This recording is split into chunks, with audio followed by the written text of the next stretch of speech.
एक लड़का जो मेरठ के रेड लाइट एरिया में पहुंचता है और वहां जाकर एक कोठे पर पहुंच जाता है और कोठे पर कई सारी लड़कियां उसके सामने परोसी जाती हैं, लेकिन उनमें से वो एक लड़की को पसंद करता है और जिस लड़की को देखते ही वो रोने लगता है, उसके हाथ पैर फूल जाते हैं। वो कोई और नहीं होती, उसकी खुद की बहन होती है। दोस्तों, उसके बाद उस बहन को उस कोठे से कैसे बचाया जाता है, उस बहन को कोठे पर कैसे लाया जाता है, आप भी अगर पूरा मामला सुनेंगे तो एक बार के लिए आपके भी पैरों तले ज़मीन खिसक जाएगी, क्योंकि ये मामला ही कुछ ऐसा होता है। आइए दोस्तों, जानते हैं पूरा मामला क्या था। नमस्कार, जय हिंद। आप देख रहे हैं APH न्यूज़ राहुल रावत के साथ। तो दोस्तों, आज की जो मैं हकीकत की घटना आपको बताने जा रहा हूं, उत्तर प्रदेश में एक ज़िला पड़ता है मेरठ, और ये मेरठ के ही एक इलाके की हकीकत की घटना है। यहां पर 22 साल का एक लड़का, जिसका बदला हुआ नाम होता है अभिषेक, जो एक सर्राफा की दुकान पर काम किया करता है। और जो अभिषेक होता है पीछे से पश्चिम बंगाल का रहने वाला होता है। एक दिन का वाक़या होता है जब उसका मालिक उससे कहता है कि तुम्हें मेरठ बाज़ार के अंदर जाना है और उस दुकान से कुछ सामान लेकर आना है। वो लड़का तैयार हो जाता है और दुकान पर जाने लगता है। जैसे ही रास्ते से जा रहा होता है तो रास्ते में एक रेड लाइट एरिया मिलता है और रेड लाइट एरिया को देखकर वो एकदम से चकाचौंध हो जाता है, क्योंकि उससे पहले कभी भी वो इस तरह की जगह को नहीं देखता। वहाँ पर लड़कियाँ, औरतें बैठी होती हैं, वो इशारे कर रही होती हैं, कोई किसी तरह से उसको बुलाती है, कोई किसी तरह से उसको बुलाती है। लेकिन जब थोड़ी और आगे जाता है तो एक पर्ची उसके ऊपर डाली जाती है। पर्ची को देखकर उस लड़की की तरफ देखने लगता है और शाम को 8 बजे का वक्त उसे दिया जाता है। अब उस लड़की की तरफ देखकर वो शाम का इंतज़ार करने लगता है। रात को 8 बजे दिए हुए एड्रेस पर उसी कोठे के अंदर पहुंच जाता है और वहां जाकर तमाम तरह की लड़कियां उसके सामने पेश की जाती हैं। लेकिन वो तो उसी लड़की का इंतज़ार कर रहा था जिसको उसने सुबह देखा था। फिर उस लड़की के पैसे दे दिए जाते हैं और उसे लेकर एक रूम के अंदर चला जाता है।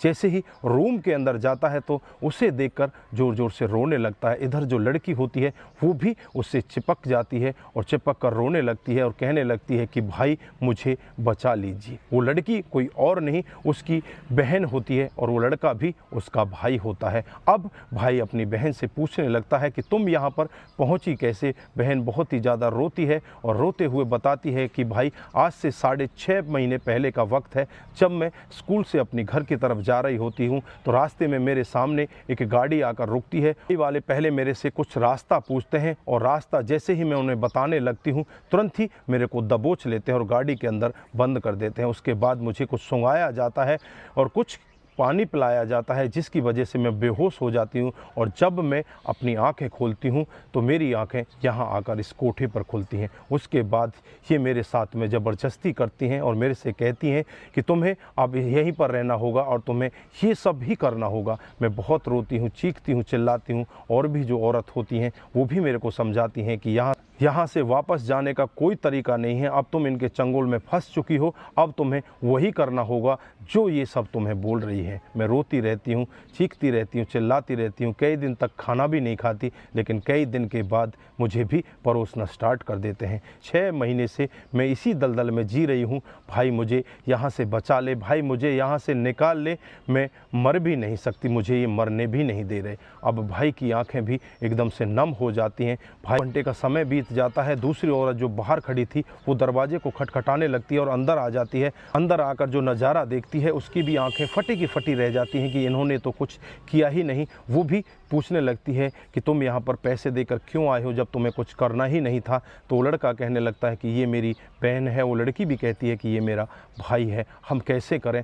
फिर वो भी कहने लगती है कि मैं भी इसी तरह से फंसी हुई हूँ, मुझे भी बचा लीजिए, मुझे भी यहाँ से ले चलिए। अगर तुम इस लड़की को अकेले ले गए तो मैं अपनी मालकिन को बता दूँगी। मैं भी इस दलदल से निकलना चाहती हूँ, मुझे भी यहाँ से बचा लीजिए। अब वो लड़का बहुत ही ज़्यादा परेशान हो जाता है, से चुपचाप निकल जाता है और नज़दीकी थाने में पहुँच जाता है। जो थाने की SHO होती हैं रश्मि चौधरी, उनको सारा मामला बताता है। वहाँ के जो SSP होते हैं मंजिल सैली, उनको भी सारा मामला बताया जाता है। एंटी ह्यूमन की एक टीम गठित की जाती है। पुलिस पूरी अपनी ताकत झोंक देती है और पूरी ताकत के साथ अगले ही दिन उस रेड लाइट इन पुलिस अपनी टीम गठित करके उसी बताए हुए एड्रेस पर उसी कोठे के अंदर पहुंच जाती है।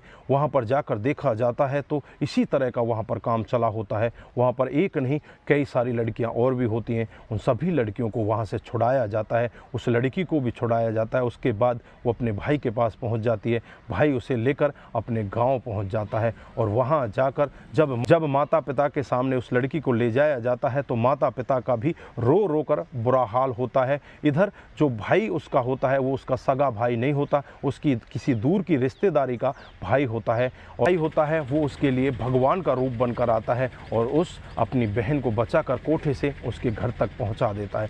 दोस्तों, जो आसपास के लोग भी इस पूरी घटना को सुनते हैं उनकी भी आंखें फटी की फटी रह जाती हैं। यहाँ पर इस घटना से हमें सीख भी मिलती है कि अपने बच्चों पर हमें विशेष ध्यान रखना चाहिए, अपने बच्चों को किसी भी तरह अकेला नहीं छोड़ना चाहिए। इस लड़की को जैसे स्कूल के रास्ते से उठाया गया, ऐसे ना जाने हजारों लड़कियों को उठाया जाता है। आज तक हजारों लड़की लापता हो चुकी हैं, उनका पता ही नहीं वो बेचारी कहाँ पर हैं, किस हालत में है। इसलिए अपने बच्चों का विशेष ध्यान रखें, अपने बच्चों की देख रेख में कभी भी कमी ना बरतें। तो दोस्तों, आज के लिए बस इतना ही। फिर मिलते हैं किसी नए मूड के साथ। तब तक के लिए आप अपना ख्याल रखें, अपने परिवार का ख्याल रखें, सतर्क। बस इतना ही। फिर मिलते हैं किसी नए मूड के साथ। तब तक के लिए आप अपना ख्याल रखें, अपने परिवार का ख्याल रखें, सतर्क रहें, सावधान रहें और ऐसे क्राइम को अपने आसपास ना होने दें।